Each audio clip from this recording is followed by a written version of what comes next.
Esprit critique, bonjour et bienvenue sur notre espace proactif. Martin avec vous en ce 7 novembre 2024. Vidéo qui vous sera disponible sur nos réseaux demain le 8 en cette semaine de tous les dangers, tel que stipulé dans le fameux Journal de Québec, édition du 6 novembre, après bien entendu l'élection de Donald Trump. 12 pages d'opinion, d'exclusivité, de commentaires. C'est inédit, n'est-ce pas?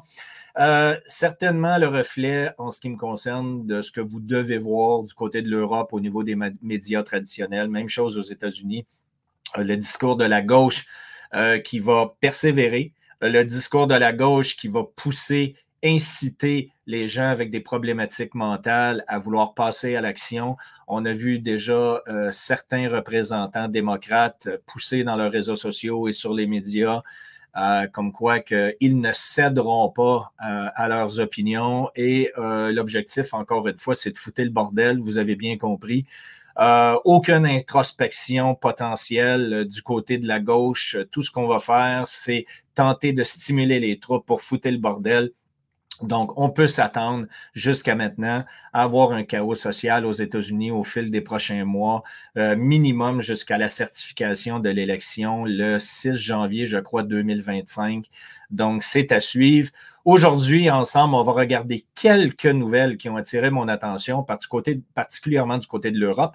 Et ensuite de ça, on va regarder les graphiques. Il y a eu beaucoup de volatilité hier avec les nouvelles de la semaine, n'est-ce pas? Donc, les marchés ont bougé fortement et là, la correction est en train de se mettre en place. Aujourd'hui, à l'heure où je crée la vidéo, Jérôme Powell, cet après-midi, va annoncer si la baisse des taux va se poursuivre aux États-Unis ou ils vont tout simplement maintenir leur position en attendant les futures politiques républicaine.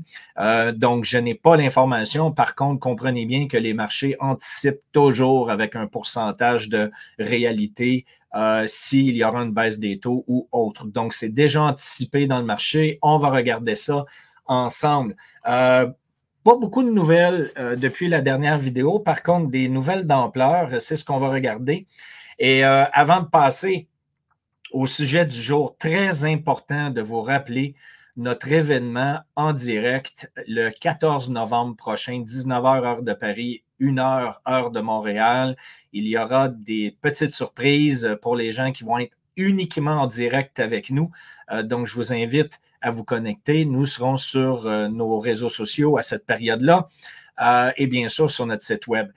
Nous allons présenter les résultats de notre portfolio d'investissement version 2024. Donc, vous allez voir un peu de quelle façon notre portefeuille s'est comporté, ce que nos abonnés payants voient.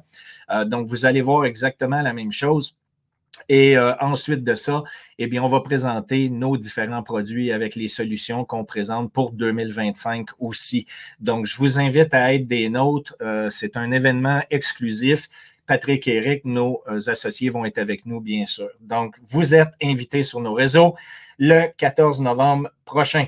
Maintenant, donc, le taux d'inflation qui recommence à augmenter du côté de l'Europe, alors qu'on a bien compris qu'il y a des problématiques fiscales du côté de la France, deuxième économie du côté de l'Europe, et maintenant, le Parti socialiste allemand qui est dans une problématique importante, alors qu'on apprend que le gouvernement allemand est sur le point de s'effondrer du côté de l'Allemagne et on considère potentiellement une élection très rapide pour le mois de mars à venir, 2025.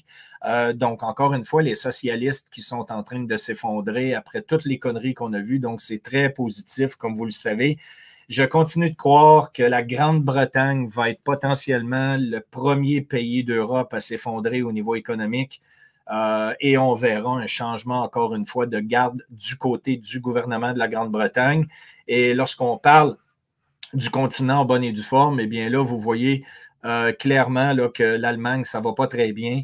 Il y a eu des nouvelles aussi avec des coupures d'emplois chez Volkswagen la semaine dernière, des dizaines de milliers d'emplois, 3 manufactures qui vont être fermées du côté de l'Europe avec Volkswagen. Ce n'est le reflet, encore une fois, que ce qu'on attendait depuis très longtemps, n'est-ce pas? Autre chose, sur notre fil Twitter, j'en ai parlé hier. Et on a eu, dans les heures qui ont suivi, la nouvelle qui ont confirmé ce que j'avais écrit sur notre fil Twitter, alors que Netanyahou, les politiciens israéliens commencent à dénoncer la politique guerrière de Netanyahou. Ce n'est pas nouveau et comprenez bien pourquoi cette nouvelle sort-là en ce qui me concerne. Et souvenez-vous, je ne fais pas de conseils financiers sur l'espace proactif ici. Tout ce que nous faisons, c'est d'émettre mon opinion et de la partager dans les réseaux, n'est-ce pas? Donc, il est tout à fait légitime de voir cette nouvelle-là sortir comme Trump vient d'être élu. Il est inévitable en ce qui me concerne. Et c'est l'opinion aussi de Patrick et Eric au niveau de mes partenaires, n'est-ce pas?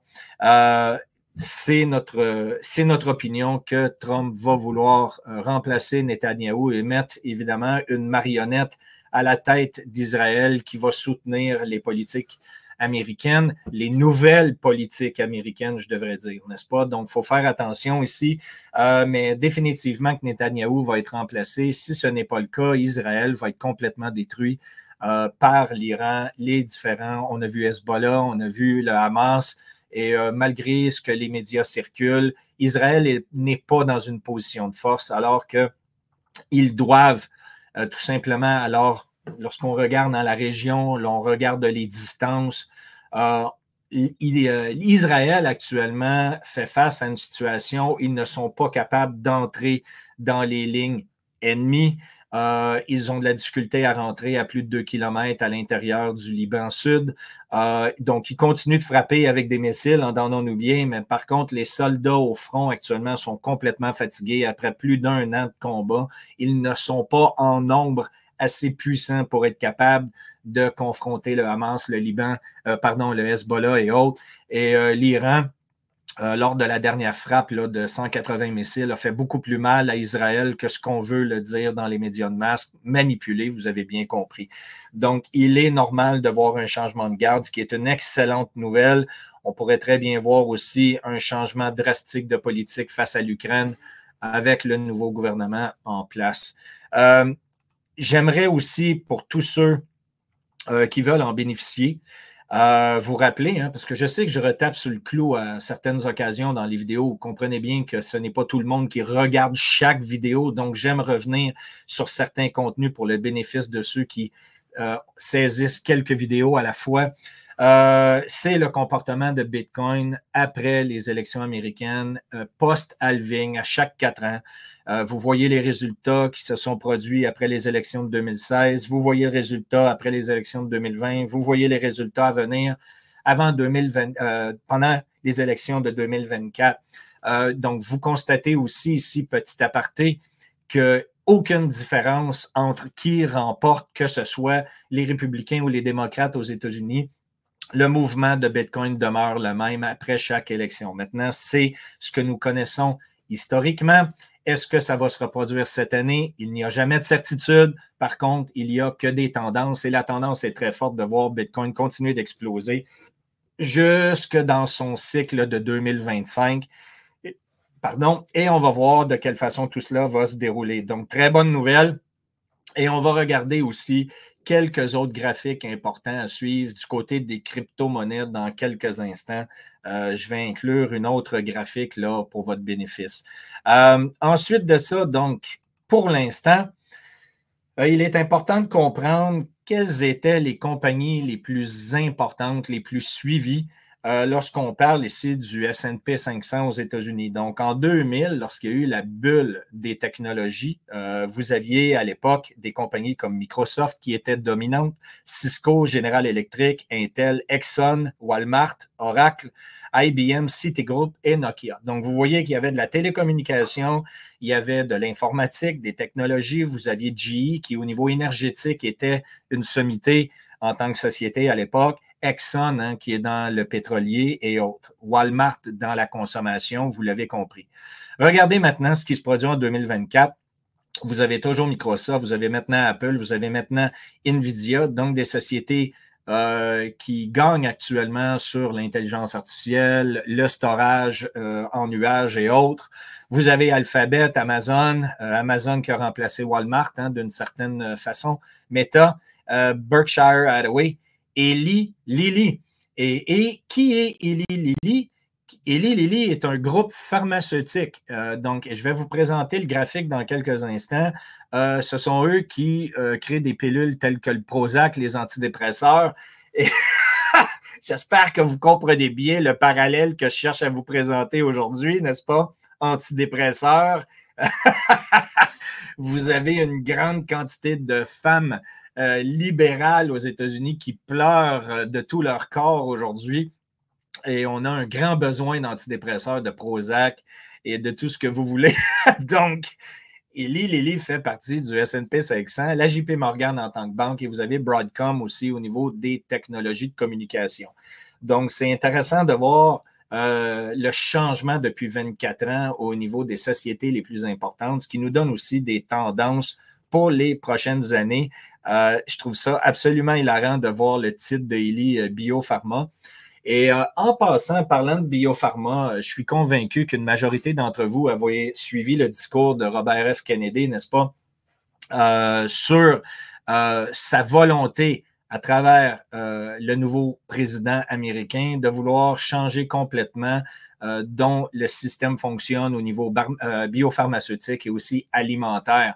On sait très bien que la Food and Drugs Administration aux États-Unis, qu'on appelle la FDA, est complètement contrôlée par les sociétés qui la financent.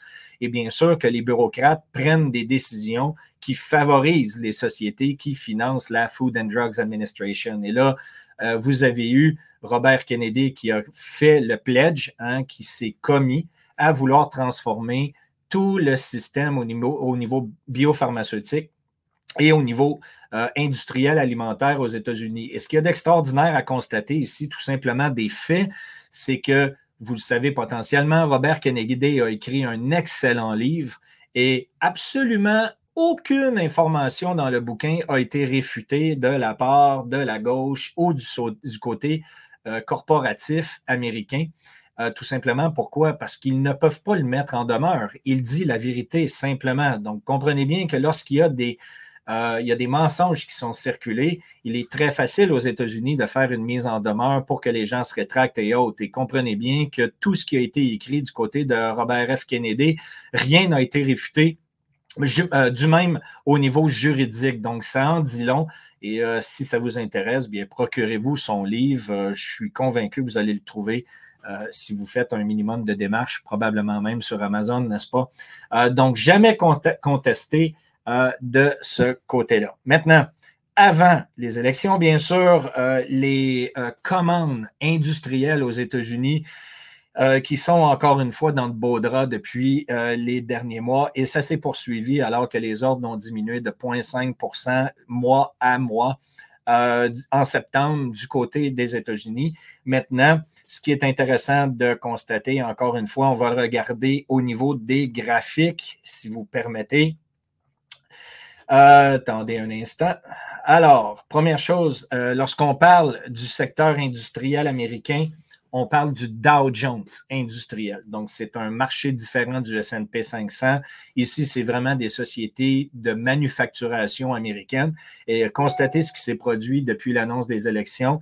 On continue dans un mouvement haussier. On a défoncé les sommets historiques. Donc, le marché actuellement qui est très positif du côté du retour de l'industriel aux États-Unis.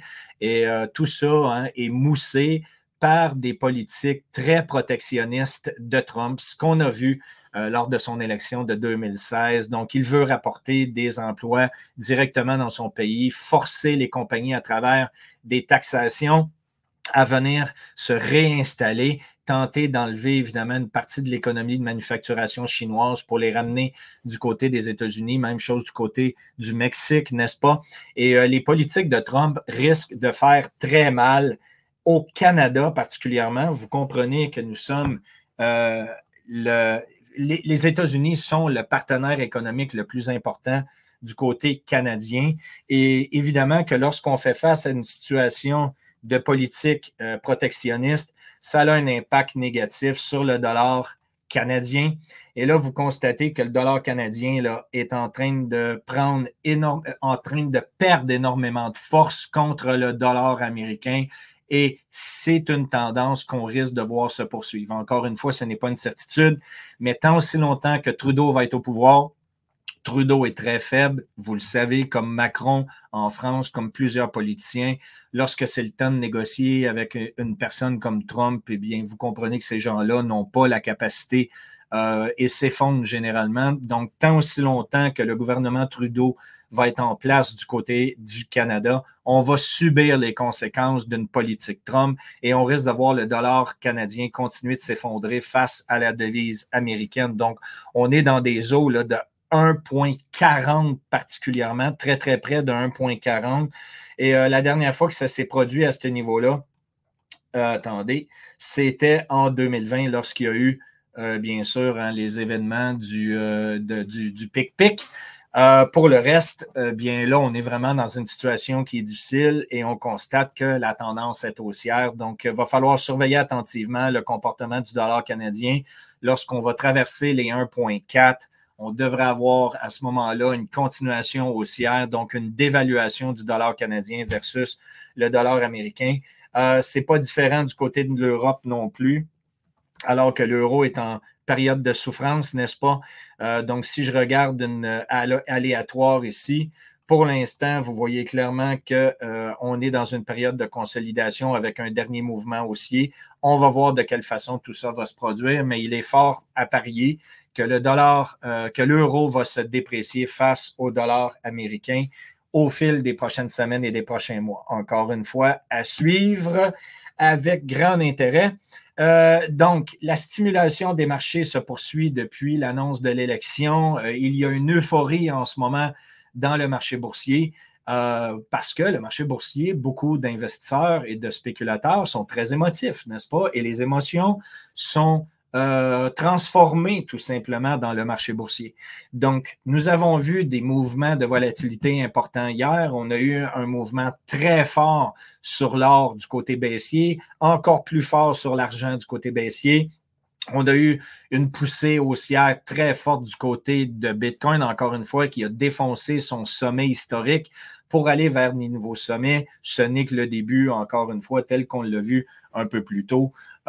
Et vous allez voir que ça va se poursuivre dans cette direction-là. Donc, actuellement, le pétrole américain, on pourrait voir le prix du pétrole américain diminuer, continuer dans une tendance baissière pour deux facteurs importants.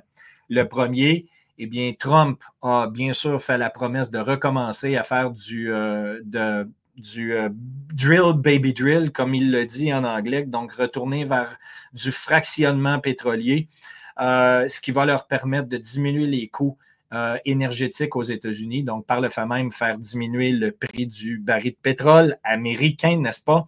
Et au niveau international, eh bien, s'il y a une accalmie du côté de la guerre entre Israël et l'Iran et des autres pays là, qui sont financés. L'Iran est soutenu par le Qatar et autres. Donc, vous comprenez que ça va avoir un impact aussi sur le prix du pétrole qui risque de descendre. Reste à voir si la guerre se poursuit et accélère, ça va être différent parce que des infrastructures pétrolières risquent d'être attaquées, n'est-ce pas? Hein? C'est l'objectif d'Israël, c'est d'attaquer le secteur pétrolier iranien et autres. Donc, ça pourrait faire monter le prix. Mais pour l'instant, si on regarde ce que Trump a dit qu'il voulait faire et qu'il est normal de voir le remplacement de gouvernants au niveau d'Israël, avec probablement une accalmie du côté de la guerre en Ukraine avec la Russie, on devrait voir le prix du pétrole diminuer, ce qui est une excellente nouvelle pour les Américains. Reste à voir quel sera l'impact ici au Canada, encore une fois, parce qu'au Canada, nous sommes un producteur de pétrole. Nous envoyons énormément de notre pétrole aux États-Unis. Et si Trump favorise, eh bien, ça va être des conditions économiques encore plus difficiles du côté canadien. Du côté du yen japonais, j'avais annoncé que c'était un des trades les plus simples et les plus faciles qu'on pouvait voir depuis très longtemps. Eh bien, là, le mouvement aussi continue. Donc, encore une fois, le yen japonais qui perd sa puissance face au dollar américain. Et dans le contexte actuel, ça risque de se poursuivre. Le dollar index qui a fait un mouvement en dehors de mes normes, si je peux dire, on avait une tendance baissière sur le très, très, très long terme. Je m'attendais à un renversement de tendance, comme je l'avais indiqué dans dernière vidéo, ce qui a été entamé. Par contre, l'élection de Trump a créé un mouvement brusque hier, encore une fois, sur énormément de volatilité. La volatilité étant le niveau d'émotion dans le marché. Par contre, vous voyez clairement qu'aujourd'hui, on est en train de revenir dans la réalité. Donc, laissons la poussière retomber et vous allez voir en début de semaine prochaine le marché revenir à une forme un peu plus normale de mouvement, alors qu'hier, on a eu encore une fois beaucoup d'euphorie dans le marché avec des mouvements drastiques. Vous voyez exactement la même chose du côté de l'or. Donc, l'or qui a fait une correction importante hier, de ce que je peux voir sur le graphique, là, la dernière fois qu'on a eu autant de volatilité, écoutez, on ne le voit même pas la volatilité depuis l'année 2024. On a eu là, de la volatilité ici à la baisse au mois d'août sur les volumes, fort volume de transactions hier, comme vous le constatez. Et aujourd'hui, le marché reprend sa forme. Malgré l'élection de Trump, comprenez bien qu'actuellement, Trump est pro-endettement. C'est certain qu'il a discuté avec l'ajout d'Elon Musk au niveau de la gouvernance et de l'efficience de l'État, la possibilité de couper plus de 2 000 milliards, en fait, 2 billiards, pardon, de coupures budgétaires qui a été potentiellement annoncé par Musk.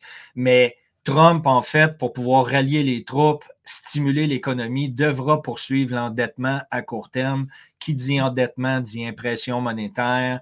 Et bien sûr, s'il y a des baisses de taux d'intérêt à ça, vous allez avoir une perte de pouvoir d'achat sur le dollar américain et l'endettement va ajouter à tout ça. Donc, vous comprenez qu'il y a toujours des tensions au niveau économique, au niveau mondial, ce qui va continuer de pousser l'or à la hausse. Même chose du côté de l'argent. Et l'argent qui devrait poursuivre son mouvement aussi s'il y a une demande au niveau industriel aussi, n'est-ce pas? Et l'Inde et la Chine continuent d'accumuler de ce côté-là. Donc, tout est haussier pour l'or et l'argent dans le moyen et dans le long terme. Vous avez l'argent aussi rapidement qui a fait un mouvement drastique de correction, bien au-delà de ce que j'avais anticipé. Je croyais clairement que le prix était pour changer de direction dans les autres 32 et 74 approximatifs. Sur la volatilité du marché, les élections, eh bien, on a descendu beaucoup plus bas.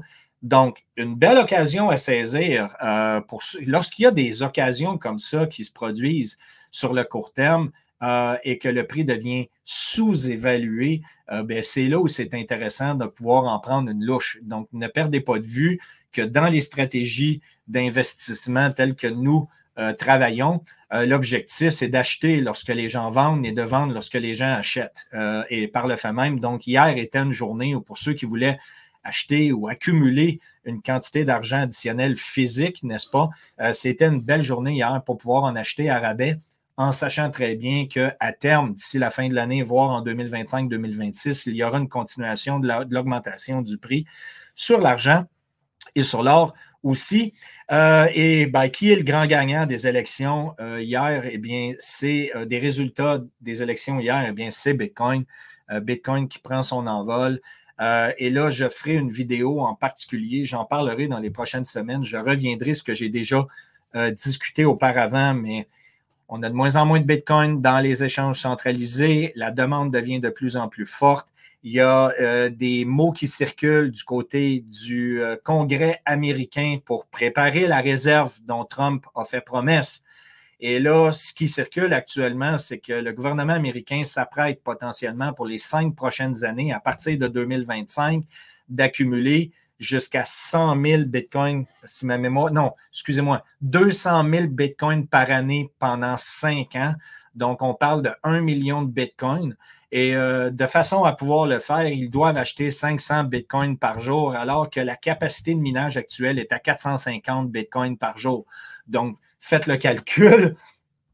Si tout ça est mis en place du côté des États-Unis, bien, juste le gouvernement américain en 2025, 2026, 2027 va acheter toute la capacité de minage au grand complet. Donc, vous comprenez que d'entrée de jeu, il y a un énorme problème de rareté versus la demande et que tout ça ne risque que de faire exploser le prix de Bitcoin, particulièrement lorsqu'on va passer 2025. Ça va tout simplement accélérer sur la demande alors que l'offre n'y sera pas. Il reste environ 2 millions de Bitcoin qui sont disponibles dans les échanges centralisés.